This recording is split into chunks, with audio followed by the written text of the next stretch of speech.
ሃይ ሰላም እንዴት ናችሁልኝ ውድ የቻናላችን ቤተሰቦች? ዛሬም ቆንጆ ትረካ ይዘን መጥተናል። እንቅልፍና እድሜ ይለናል በእውቀቱ ስዩም።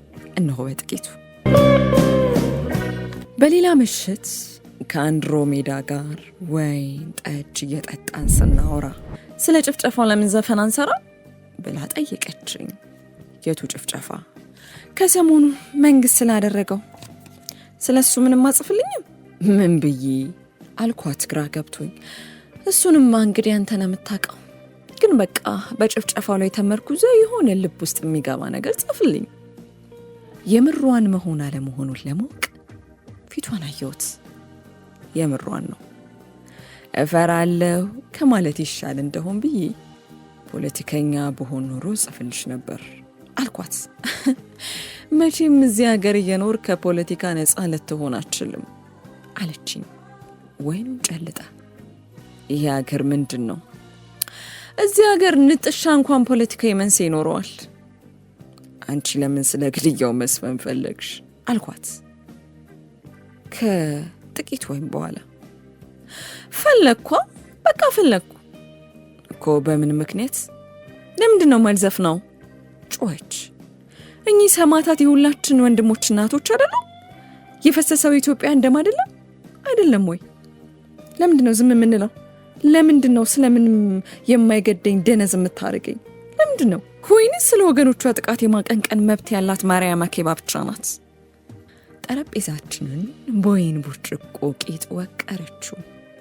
ወይን ጠጁን እየደጋገመች ስትሄድ ግን የቀደመ ሐሳቧን ማረም ጀመረች። ንገሪኝ ካልክ እኔ ተቃዋሚ አይደለሁም። እውነቴን ነው የምልህ። እኔ ሰፊ ህዝብም አይደለሁም። እውነቱን ንገሪኝ ካልክ እኔ ጭቁን ብሔረሰብም አይደለሁም። አንድሮሜዳ ነኝ። ይገባሃል? መስፈን የምፈልገው ግን ግድያውን አውግዤ ነው። በግፍ ደማቸው የፈሰሰ ምናምን እያልክ ጻፍልኝ። እሱን አቀንቅዬ እንትን ልበል። ምንቲ ታሪክ ልስራ። ምናልሽ? ታሪክ እንስራ። ለሞራል ግን ጥሩ አይመስለኝም አልኳት። እንዴት? ተቆጣች። ስትቆጣ ተኝታ የተነሳች ይመስል ሞቅተዋ ለቀቃት። ማለቴ እንዲህ በፍጥነት ዘፈን ስንሰራ ክፉ አጋጣሚን እንደ መልካም እድል የተጠቀምን እንዳይመስል ብዬ ነው። እናንተ ጋዜጣ ላይ ስለተገደሉት ሰዎች ዜና አልሰራችሁ? ሰርተናል። መቼ? በግድያው ማግስት መሰለኝ። እና የጋዜጣችሁ ኮፒ አልጨምርም? ኮፒው የጋዜጣችን እንዳትደብቀኝ። ለማበረታቻ ከዚህ በፊት አይቼውም ማላቀውን ቀስቃሽ ፈገግታ አሳየችኝ። ኮፒው ውስጥ ጨምረዋል አልኳት። ታዲያስ እኔ ምን አልኩኝ አለችኝ በድል አድራጊነት ስሜት ፈገግ ብላ። እኛ ሰዎች በህይወት እያሉ ለአንተ ምንም አልነበሩም፣ ሲሞቱ ግን አንባቢ የሚስብ ዜና ለመሆን ችለዋል። ልለው የፈለግኩት ገብተዋል ወይስ? ልትለው የፈለገችው የገባኝ መሰለኝ። እና ትጽፍልኛለህ? አትጽፍልኝም? ምንድን ነው የምጽፍልሽ? ስለፈሰሰው ደም የሆነ የሚያነጋግር የሚያወዛግብ ነገር ጽፍልኛለህ ወይስ አትጽፍልኝም? አንገቷ ላይ የሚያምር ሀብል ተመለከትኩ። ሀብሉን በጣቶቿ ወደ ላይ ተሰበስበውና በጡቶቿ ስንጥቅ ውስጥ ታዘግጠዋለች። እንደምጽፍላት ነገርኳት። በስሱ ማካፋት ጀመረ። የሰማያት ወለሎች እጣቢ የዘነበ ይመስል አዲስ አበባ ወዲያው ቆሸሸች። አንድሮሜዳ የደስደስ ወደ ጭፈራ ቤት ወሰደች። እንደ ደረሰን ጥግ ካሉት ቀያይ ሶፋዎች አንዱ ላይ ጎን ለጎን ተቀመጥንና ከፊታችን ወዳለ ውብ ትርምስ መመልከት ጀመርን። የሚዘሉ ሰዎች፣ የሚዘሉ ብርሃኖች፣ የሚዘሉ ድምጾች ልቤን በደስታ ዘለሉት። ሴቶች ከመብራቶች ጋር እየተፎካከሩ አሁንም ይስቃሉ። ከሙዚቃዎች ጋር እየተፎካከሩ አሁንም ይጮዋሉ። ሁሉ ውቦች ሆነው ታዩኝ። ውበታቸው በአባቶቻችን ዘመን ያልነበረ በልጆቻችን ዘመን የማይደገ መስሎ ታየኝ። ስስ ልብሳቸውንና ስስ ገላቸው እንደ ብርሃንና እንደ ነበልባል በአንድ ላይ ተዋህደው ታዩኝ። ሲሻቸው ይጠጣሉ። በክብሪት ራስ ሳይሆን በከንፈራቸውን ፍም የተቀጣጠለ ሲጃራቸውን ወደ ላይ ያቡናሉ። የመኖርና የመለወጥ አዲስ ህልም ሲጋባብኝ ተሰማኝ። ከውብ ሴቶች ሲጃራ ጭስ ጋር ወደ ላይ መውጣት፣ ከኑ በተረፈው ውሃ ዓለምን ከደምና ከእድፍ ማጽዳት አማረኝ። ወዲያው አንድሮሜዳ ድሮ ልጅ ሆኜ ብዙ ዘፈኖች አድናቂ ነበርኩኝ አለችና ከቁም ህልሜና ትዕይንቴ መለሰችኝ። ወደ ሙዚቃ ስገባ ግን በቃ ጠምጄ ያስኳቸው። ምን ብዬ ልንገርህ? ታክሲው ዘፈናቸው ተከፍቶ ሰማ ቁርጠት ያመኛል። ሰውዬ አንቺ ሴትዮ አፏን ልትዘጋልኝ ትችላለህ፣ አለበለዚያ መውረዴ ነው ብዬ በታክሲ ሾፌር ላይ ጮህ ያውቃለሁ። ያኔ እንደውም ብዙ ዘፋኞች አልነበሩም። አሁን ግን ጥምቀት ይመስል በነሸጠ ቁጥር ማንም እየተነሳ ይዘፍንብናል። ከመድረኩ የሚመጣው የሙዚቃ ድምፅ የምትናገረውን እንዳይወጥባት ወደ እኔ በጣም ተጠጋች። አሁን ደረቷ ላይ ያሉትን የኩል ቀለም ያላቸውን የተፈጥሮ ነጠብጣቦችና ከንፈሯ ላይ ያሉትን ደቃቃ ሐረጎች ማየት ችያለሁ።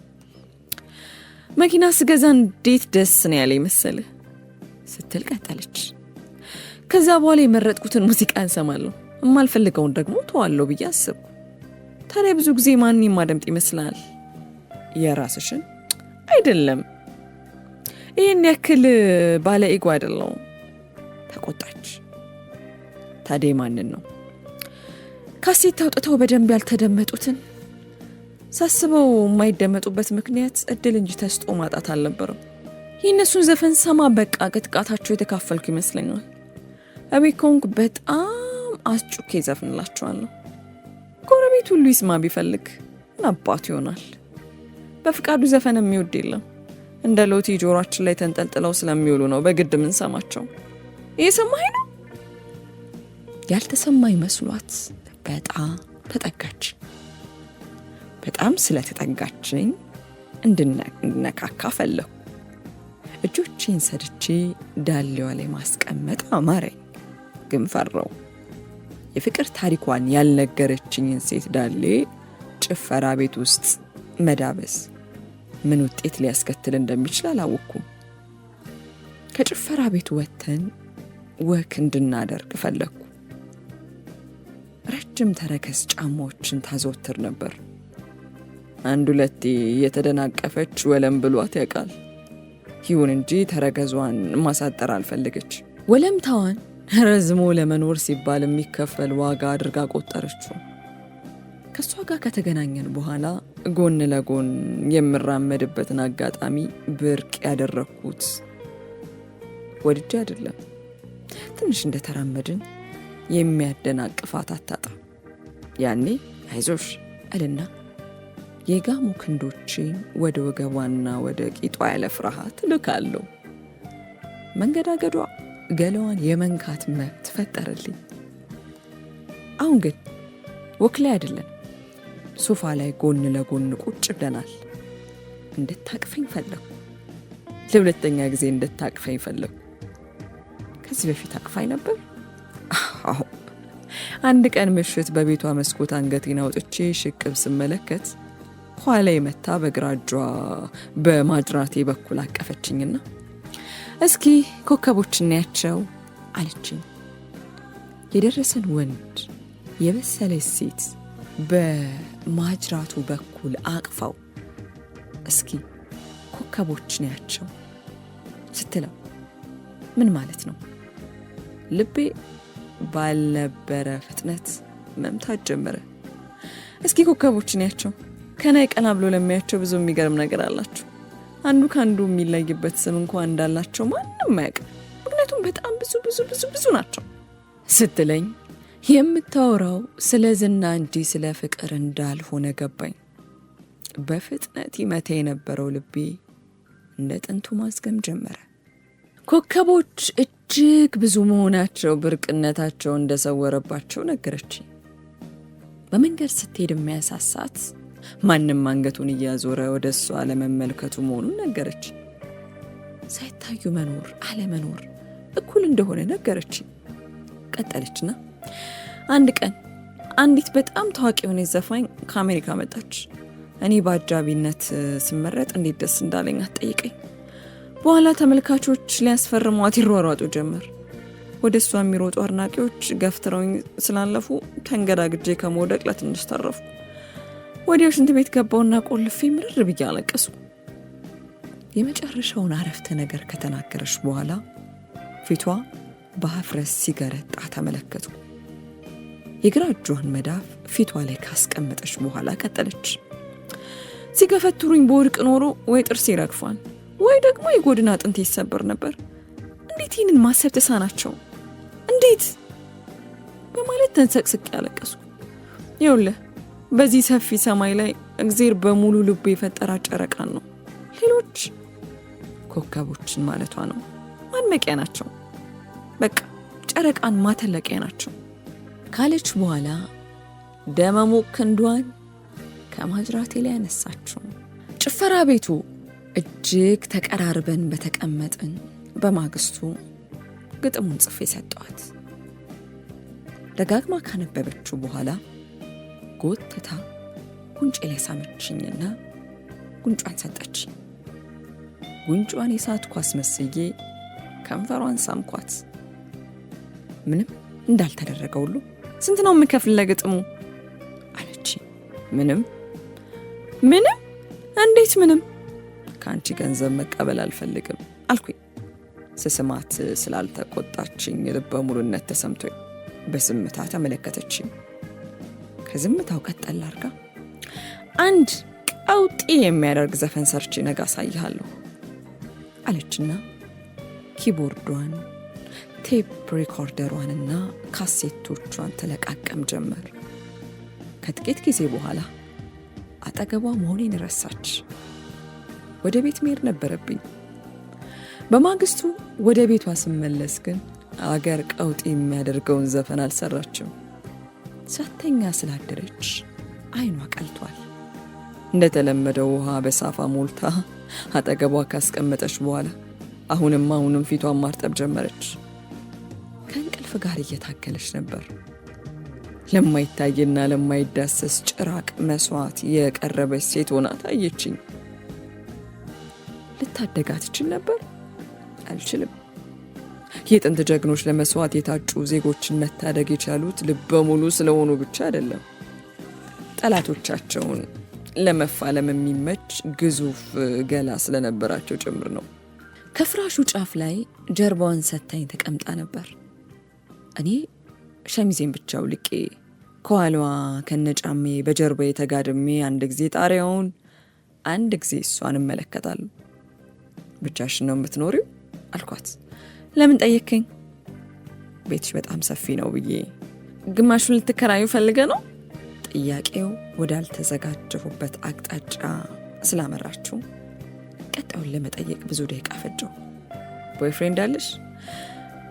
ምን እያልከኝ ነበር አለች፣ ዜማ የምትቀርጽበትን ቴፕ ካሴት እያጎረሰች። ቦይፍሬንድ አለሽ ወይ? ቦይፍሬንድ ነበረኝ። አሁን የለም። ምን አልከኝ? አሁን የለም ወይ? ምኑ? ቦይፍሬንድሽ የለም። ተጣልታችሁ ነው? አይ አሜሪካ ነው። የድምጿ ቅዝቃዜ ከልጁ ጋር ደህና አለመሆናቸውን ነገረኝ። ከጥቂት ደቂቃዎች በኋላ ውጭ ሀገር ስለመኖር አንስተን ስናወራ ውጭ ሀገር ኖር ካልኖርክ አመል ላይ ችግር ካለብህ ከሰው ጋር ልትኖራችንም ስላለችኝ ከልጁ ጋር ጠብ ሳይኖራቸው አይቀርም የሚለው ጥርጣሬን ጨመረው። ከዚህ በኋላ ስለ ጓደኛዋ መጠየቅ ነገር ማምረር መሆኑ ገባኝና ዝም አልኩ። ጓደኛዋን ግን እንዲሁ ናኩት። ነፈስ መሆን አለበት አልኩ ለራሴ። ስለ አሜሪካ ማቀው ዶክተር ሳሙኤል ጆንሰን ስለ ኢትዮጵያ የሚያውቀውን ያህል ቢሆን ነው። ያም ሆኖ ከአንድሮሜዳ የሚሻል ምርጫ አሜሪካ ውስጥ ሊኖር እንደማይችል እርግጠኛ ሆንኩ። ታዲያ ጓደኛ ተብዬው ምን ሊሰራ ሄደ? እንደ ኮለምበስ መንገድ ስቶ የገባ መሆን አለበት። አንዳንዴ ደስ ሲለው ይደውላል አለች ቆይታ። ማን አልኳት ከሀሳቤ ብንን ብዬ። እሱ ነው እንጂ። አሃ ስለ ቦይፍሬንዷ እያወራን ነበር። ልረሳው የተዘጋጀው እያልን ይደውልና ሀሳቤን ይበታትነዋል። ድምፁም ስሰማ በቃ ወንድሜት ያስጠላኛል። ለጥቂት ቀን እሱን ብቻ አስባለሁ። ከዛ ግን መልሶ ይዘጋኛል። አሁን ምን እንደሆነ ለራሴ የማውቀው ነገር የለም። በክቶ ብላ በከፊል ብቅ ያሉትን ጡቷን ሸፈነችው። ሌላውን ከራሱ